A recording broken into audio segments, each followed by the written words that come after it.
নারায়ণগঞ্জ ১ আসনে বিএনপি প্রার্থী মোস্তাফিজুর রহমান ভূঁইয়া দীপুকে সমর্থন করে নির্বাচন থেকে সরে দাঁড়ালেন গণ অধিকারের প্রার্থী ওয়াসিম উদ্দিন। বৃহস্পতিবার সাংবাদিক সম্মেলনে একথা বলেন তিনি।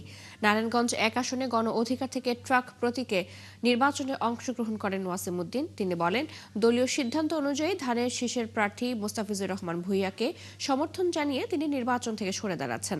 একই সাথে নির্বাচনে দীপু ভূঁইয়ার পক্ষে কাজ করতে বাংলাদেশ সুপ্রিম পার্টির মহাসচিব আসলাম সহ তার কর্মী সমর্থকরা একাত্ম হন।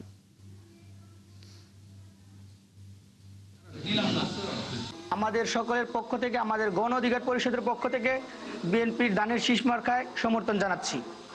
ইনশাআল্লাহ আগামী ত্রয়োদশ জাতীয় সংসদ নির্বাচনে আমরা একসাথে রূপগঞ্জটাকে গড়ার লক্ষ্যে ধানের শীষ প্রতীকে ভোট দিয়ে জয়যুক্ত করব।